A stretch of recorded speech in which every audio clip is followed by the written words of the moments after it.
You think menopause is tough. Wait until you hear what happens when her menopause meets his andropause.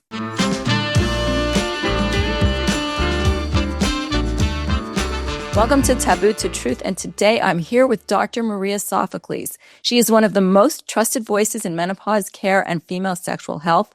She has spent 30 years on the front lines helping women and couples understand their bodies, and this is her second visit because she has a new book out called The Bedroom Gap, which is now available for pre-order, and we will have the links, and is essential for every couple in midlife. Today, we're talking about what happens when menopause and andropause collide and what couples need to do to stay connected. Welcome, Dr. Sophocles. Thank you so much, Karen. It is great to be back here. So let's start with, what is the bedroom gap? So the bedroom gap is a concept, really, and it's the idea that in midlife and after, men and women change. Their bodies change, their life phases change. They don't talk about it. They come to the bedroom with certain expectations that are usually generated from anywhere from sex ed in high school to porn to what they think their neighbors are doing. And they have certain expectations that their partner is going to continue unrealistically, almost without aging. And obviously that's not realistic. And sadly, couples don't talk. They talk about their mother-in-law moving in. They talk about a new roof. They talk about their kid in college failing anthropology, but they don't say, I really like it when we do this, or, we used to do that. I like that. Or I don't really like it when you lick my ear, or whatever it is. And this becomes a bigger problem when erectile difficulties are part of the scenario, or vaginal dryness, atrophy, pain with intercourse, loss of libido. These things that happen more commonly in midlife become a bigger issue. And so we get avoidance of sex, we get resentment of that avoidance, we get relationship wrecking, kind of lack of communication, sometimes affairs, sometimes loss of the relationship. And I'm not being overly dramatic here. I have patients every day that come and say, my husband is now with his, 25-year-old receptionist or whatever, because he claims that he wasn't satisfied just because we haven't had sex in 8 years. It's like, well, you haven't had sex in 8 years. So I actually get his point too, And so the problem is we need couples to understand how their own bodies are changing and how each other's bodies are changing. And because this is bigger than just an orgasm gap or even a pleasure gap, I coined this term, the bedroom gap, and that's what the book is titled. And Oprah thought it was such an important term that she named it one of her words of the week. So obviously, if even Oprah thinks it's a real word, it's probably a real word. We don't need Merriam-Webster. We just need Oprah to bless it. Right. And to interview you for the book. That's right. Yeah. And to talk a little bit more about it started out as me as a gynecologist wanting to inform women of what was happening to their bodies when they lost estrogen, vaginal dryness, loss of collagen, loss of blood vessels. And so I started in reverse. Instead of writing the book, I did a TED Talk just to get that concept out there. But then I realized it had to be a bigger message. It really wasn't just, oh, my vagina's dry and I don't know about vaginal estrogen. So that was my first big mantra. We got to teach women that this is improvable.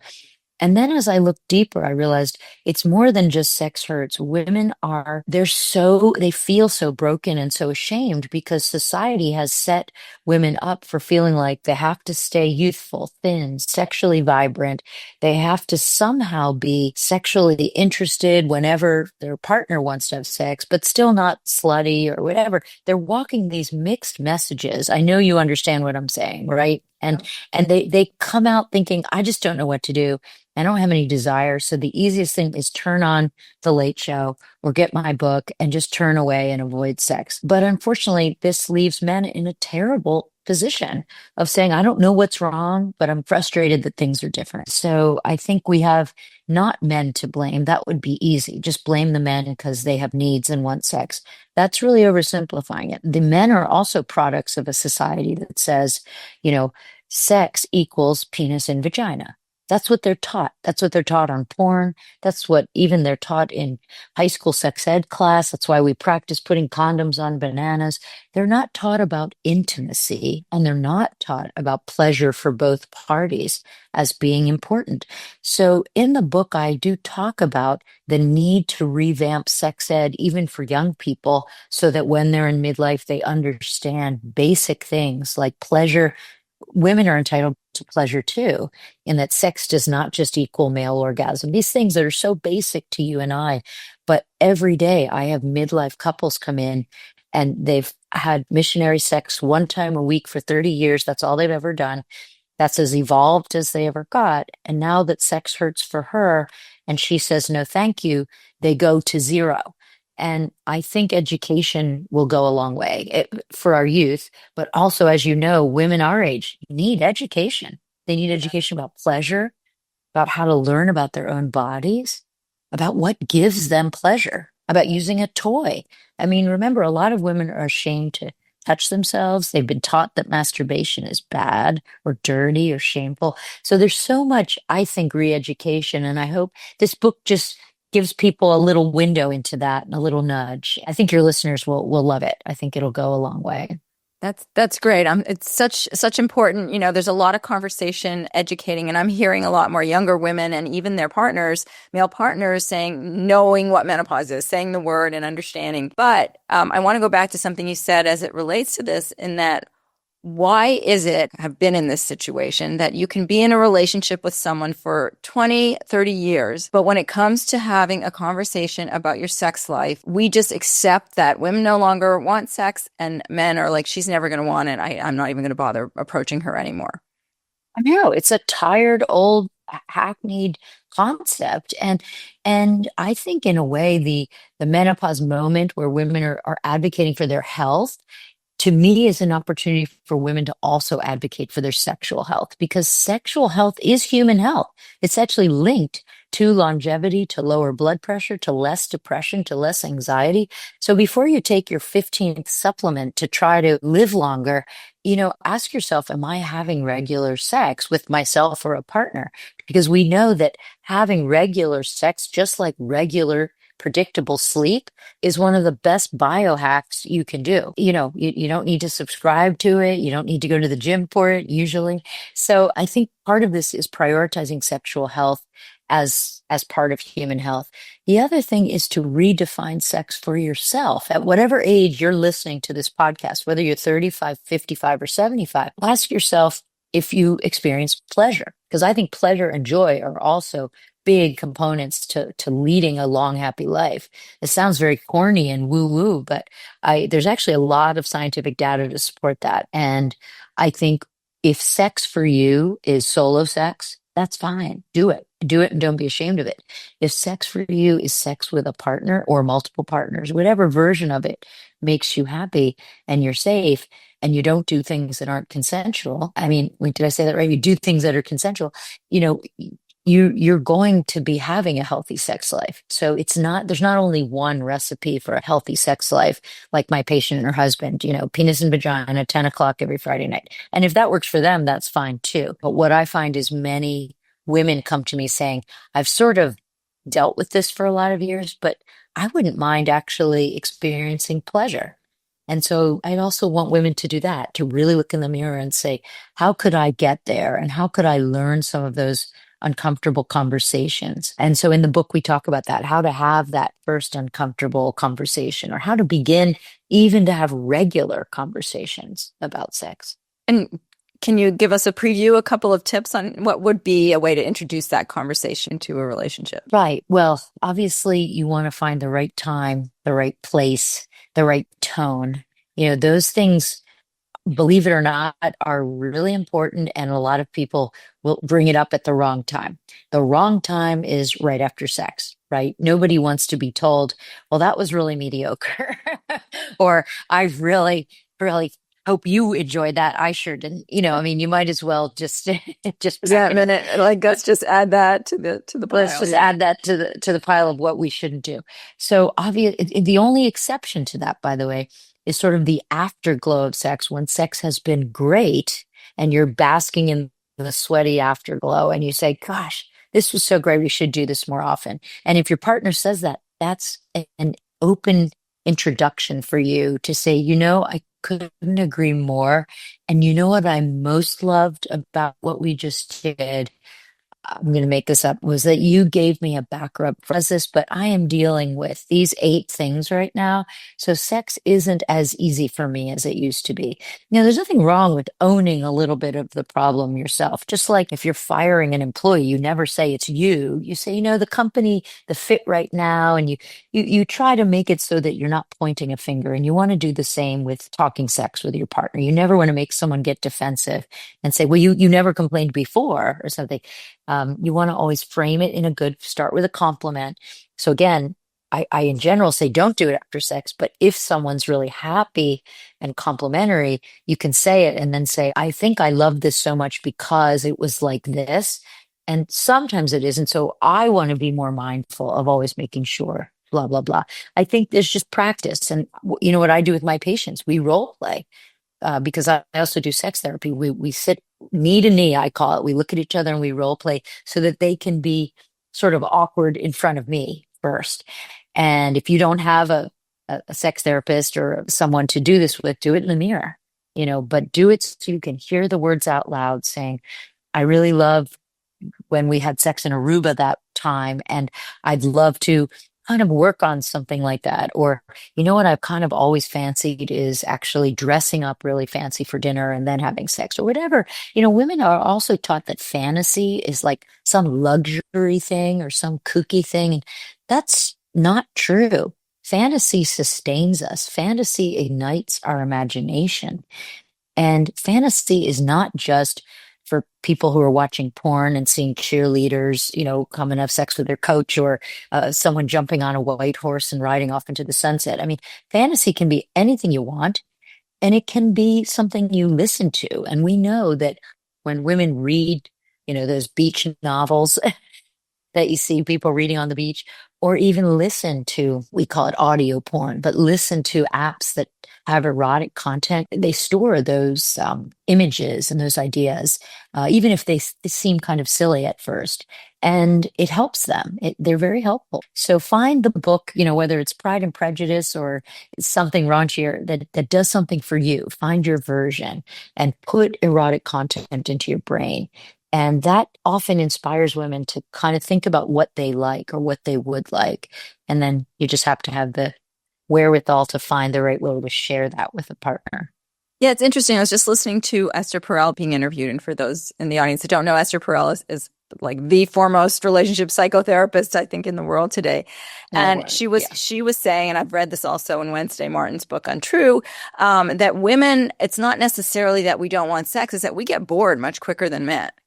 And so but rather than fight for it, we just give up. And so by introducing this idea of fantasy, or not any kind of novelty, you're going to just get the sparks flying again a little bit, in that situation. So that's right. And you don't have to wait for him to say, well, I've always wanted to see you dress up as a cheerleader. Because number one, you may not like that. That may be awkward or not what you're thinking of.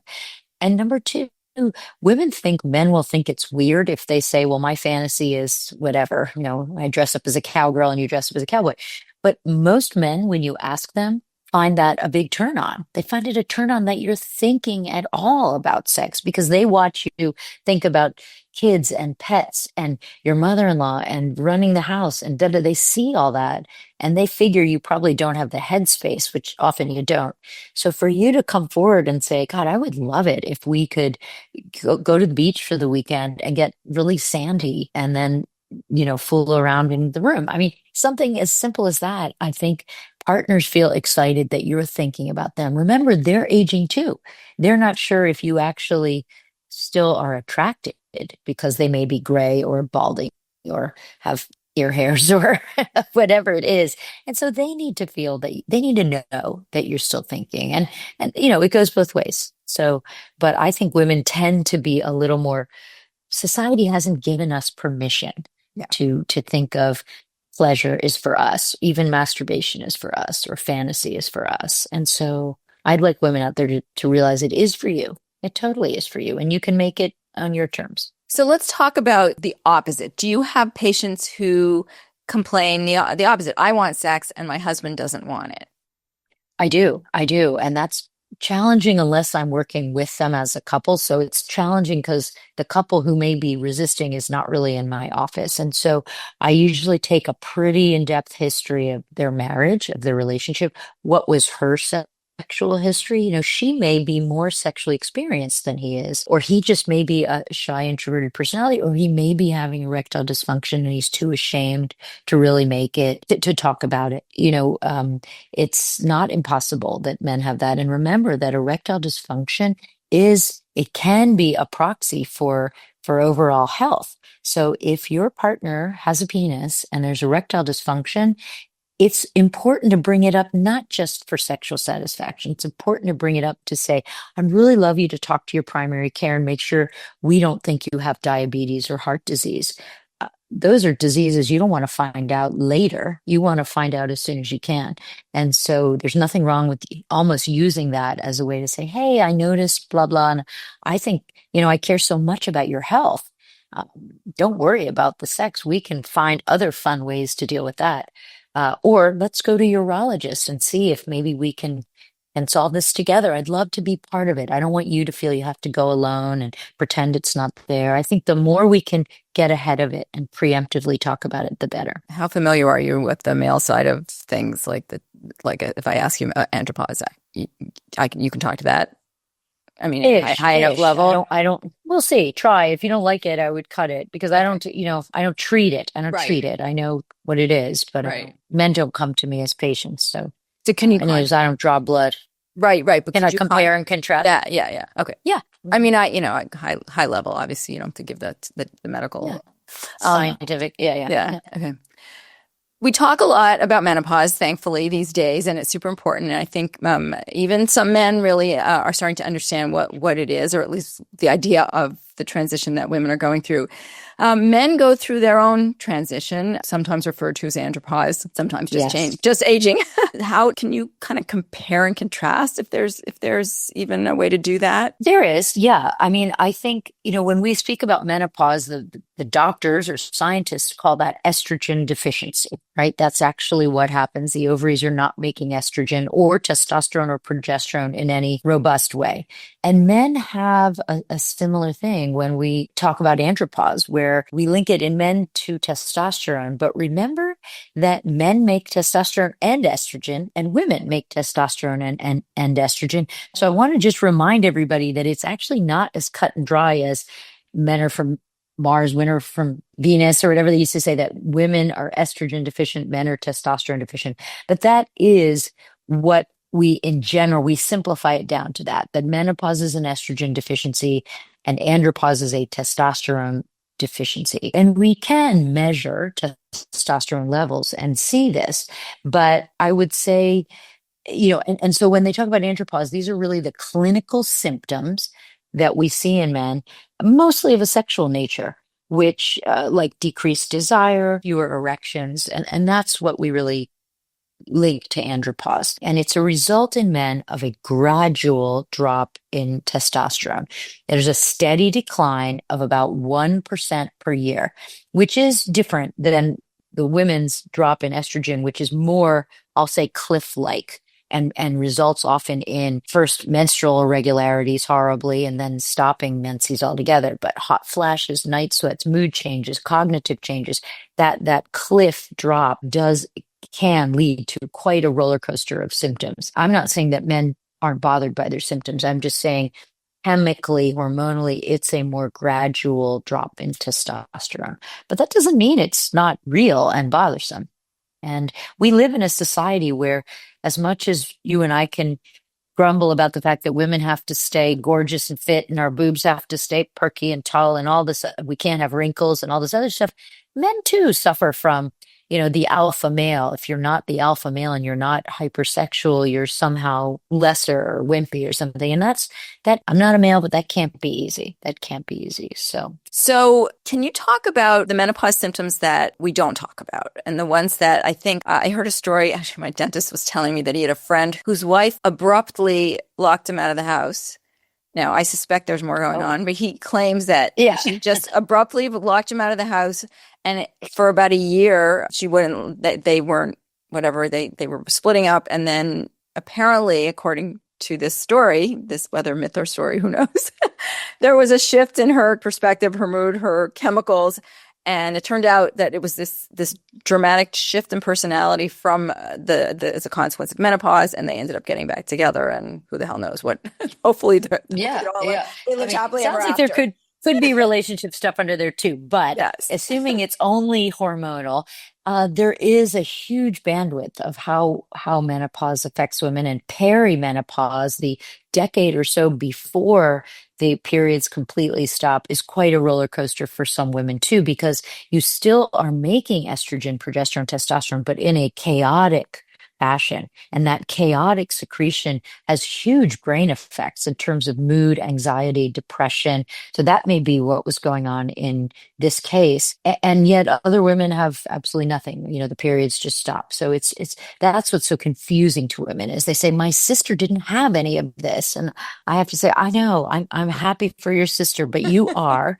And this is not because you're crazy. This is because you are in perimenopause, or because you're menopausal. Menopause tends to actually be easier on those kind of things. But the things many people don't realize, and this goes for andropause and menopause, is things like loss of muscle mass, reduced exercise tolerance, irritability, that you may not be linking to hormones. And ironically, that's both andropause and menopause. So yeah, and we think those are some of the testosterone effects of menopause. So remember, I told you, when women go through menopause, their testosterone drops as well as estrogen.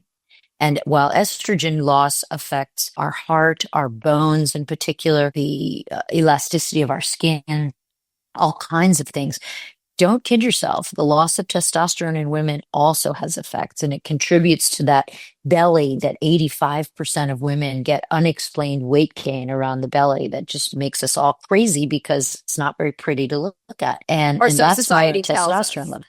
Or so society. I don't, right. I'm with you. I have no problem. I mean, I say that, but when I'm wearing a bikini, I definitely have a problem with it. But society tells us that, right? But men have it too.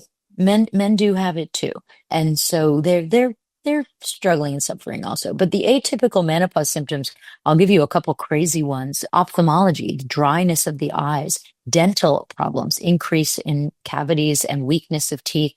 The craziest one is called formication, Form. Formique means ant. Right, exactly. I knew you would go there. Formication. Formique is a word in Italian for ant. And formication is the sensation of ants crawling over your skin. I mean, how creepy is that?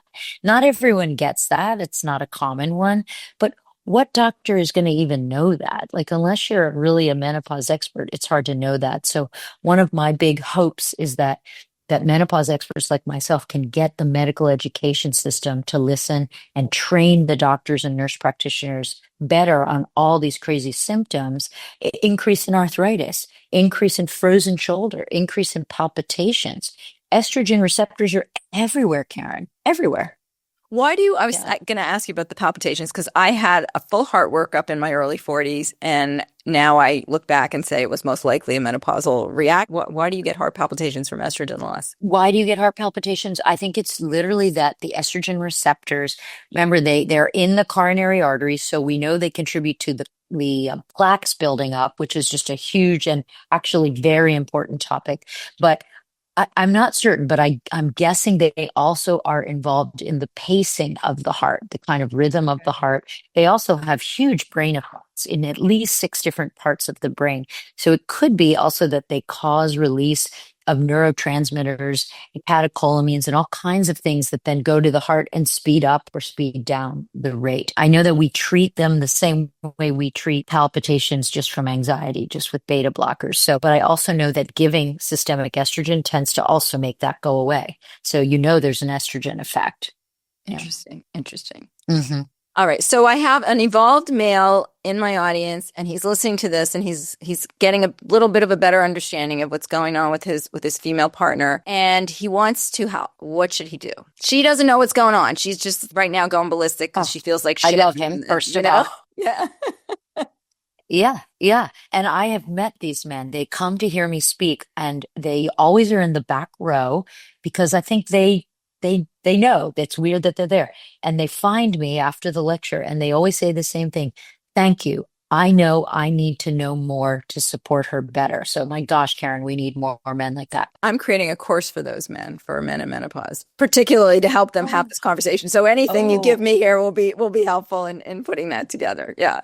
oh, fantastic. I'd love to look at that with you after or something. That's just such a personal, for me, I feel that's so needed. So I'm really grateful to you for doing that. They need communication. They need communication skills. Remember, a lot of the younger men have spent most of their childhood and adolescence in front of screens. This makes them not good at speaking to people. Scott Galloway talks about the huge percentage of young men in their 20s and 30s who have literally never asked a girl out in person. Yeah. Older men often haven't had to talk about sex because they weren't taught that you talk about sex. They were taught sex is something you just do, and you're just born knowing how to do it, and so is she. And or as what do they say in Mrs. Doubtfire? Mrs. Doubtfire says Mr. Doubtfire's idea of foreplay was Effie, brace yourself. We have to get a little more evolved than that. So you teach. It's true. You should check out the movie. I love that I line. Effie, remember. brace yourself. Eh, eh, right? Isn't it phenomenal? It's like, go And ahead, he's Bob. not wrong. She's not. Robin She's not Williams. wrong. Thank you. No, I know. I swear to God, it was when I heard that, I was just like, oh my gosh, from the mouth of Robin Williams. But communication, right, has to be number one. I'm here. I know I've read this is tough. You're 48 or you're 52 or you're 62. And I know that menopause really varies and perimenopause, and I'm not an expert in it at all, but I'd love to be on this journey with you. Include me. Tell me what is or isn't right. Tell me what I can do better. I mean, I think that would go a long way for women not feeling alone, feeling they have to tough this out by themselves or with girlfriends, because just complaining to girlfriends or your mom or your aunt or your sister, it doesn't help him help you or support you. So women talk to him, but men talk. It's really communication is where it all starts in my book. As far as education, that's something I'm working on. I'm trying to decide whether that's a book or a series, a webinar series. So that's why I'm really curious about your course. And I think there can't be too many of them. I mean, yours can be pink highlighted and mine can be blue, whatever. But we definitely need to link arms and make sure the more men that feel comfortable talking about this, the better. Remember, they grew up thinking it was a woman's problem. It's not. It's a marriage problem. It's a relationship problem. No less than if I'm married and I get cancer, I know my husband, because he's a really good man, will want to be part of my care, not necessarily in all the decisions of my care, but in helping support my decisions. And I think if men could do that sexually with women, even if they decide I had chemo or radiation, or I'm on an anti-estrogen medication and I'm not going to have sex in terms of intercourse again. Support it, or say, okay, could we look into the Mona Lisa Touch laser, or could we look into vaginal estrogen? Are you a candidate? The answer is yes and yes. Everyone's a candidate to regenerate the vagina with laser, and everyone's a candidate for vaginal estrogen. Remember, I didn't say systemic. Vaginal estrogen, we now have enormous, enormous studies, meta-analysis, where we add all the study data together of many studies.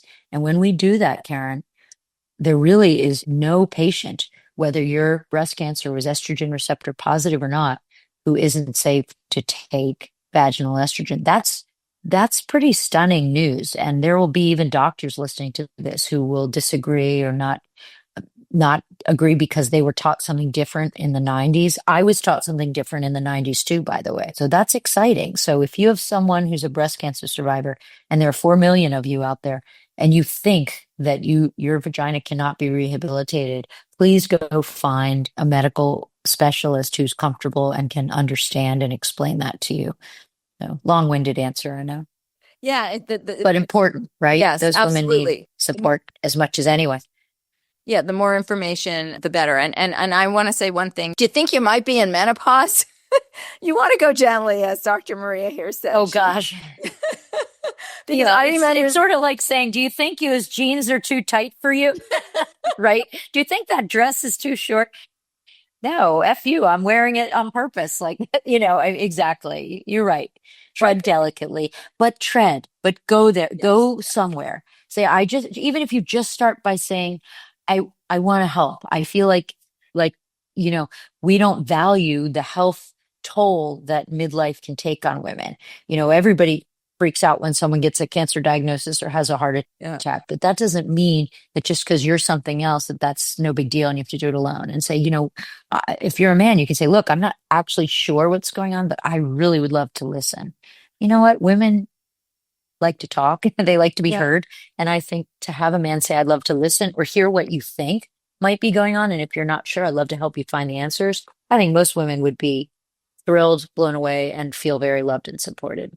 And they might even want to that night. To be blunt. They might. Because you're listening. You know how to, yeah, yeah, that's pretty much the biggest turn on. Like women, if you really ask women, that's pretty much the biggest turn Yep. on. That's why in Hollywood, the men that are so hot to us are often handsome men, but they're also the listeners, like the hot priest in Fleabag. Remember the hot priest in Fleabag, who is objectively super hot, in my opinion. But the thing is, he would sit next to her and just look and listen. And it was like, oh my God, you're listening. That is so hot, right? And or make her laugh. Scott Galloway, I was listening to him on Oprah the other day, and he was saying it's like he was always a geeky guy, and he said he was able to make women laugh, and that's how he ended up attracting women. He said, this is going to sound really crass, but all you got to do is ha ha ha, let's get naked. Like women are very simple. Well, men are pretty simple. Men are pretty simple too, because they're definitely like, what is my line? What's my way in? Because I ultimately know what I want. And I think women want to be wooed a little more than that. Yeah. I mean, I think the humor for sure, listening for sure.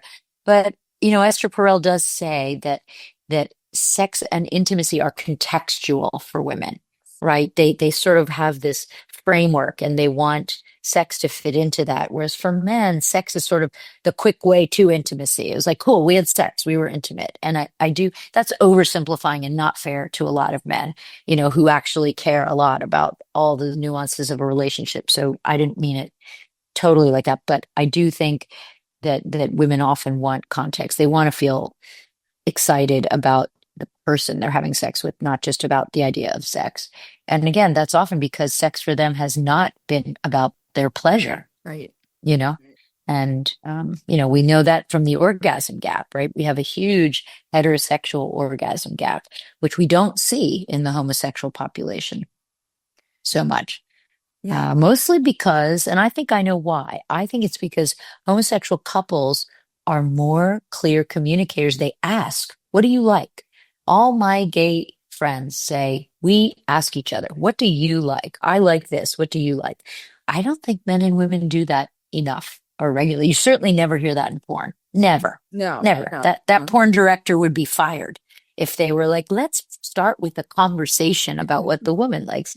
25% of the top 50 porn videos of all time, the woman is called a bitch or a and in 50% of those occasions, she's actually okay with it. Like she's sort of neutral or positive about being called that. So we have so much in porn to change, to be able to, since that's our biggest educator right now, that's another great area that could use some change, And you also talk, the word like women are shamed for being men are celebrated for having multiple partners. Like I would love to be called a in a positive way. Like you that's lucky you. And we don't have that. You and I need to invent a word that says I'm sexually curious and I'm sexually robust and whatever, but I'm not a like there needs to be a word for change the meaning of like why does it have to be negative? It doesn't, but it's so ingrained in our society. So I think you and I agree on the point. Maybe we'll have different ways to fix it, but I feel like it's very hard to change things. Yeah. Right. Whereas when a powerful man especially, has multiple conquests, he's sort of celebrated as, wow, you're really the alpha dog, Exactly. And it's like, you can't be an alpha girl, right. Or you can with money or brains, but you can't sexually. you know. Right. And, So and it goes back to that role that men have always played in a male-female relationship. And now all of a sudden, when you become the person who's more dominant, if you will, or has more conquests, then that's like, where does he fit? So there's a lot that we need to attack. But this is really great. I'm super excited about your book. Is there anything in particular that we did not cover? We covered a lot today that you want to we did. make sure. No, just that it's available on Amazon for pre-order. It's a really fun read, and I hope people give it a look. Also, that you and I are involved in a really cool documentary film That's about right. sex in midlife called Hot, and I think it'd be really fun, to put some info about that so people can start to see that little sizzle reel or just what it's about, because they'll be excited. It's kind of a ways that won't probably come out till the end of the year or next year, but it's never too early to get excited about stuff that's coming when it comes to the topic that you and I love to talk about. And the bedroom gap, when does that come out? February 10th. Right, February 10th, it'll be out. So, 2026. Perfect. yeah, so if you pre-order it, they'll ship it to you February 10th. And we could do something fun, Karen, too, with people who pre-order it and get it through through this. We can sign them up for something like a bonus webinar or something like that. We do that, and that's fun. So then Absolutely. they I can will. ask me anything. Yeah, and I will put links in the show notes for the audience. Dr. Sophocles, thank you. Congrats on this new book. Great to see you Thank again. you. Thank you for having me. I really appreciate it. Can't wait to be together again.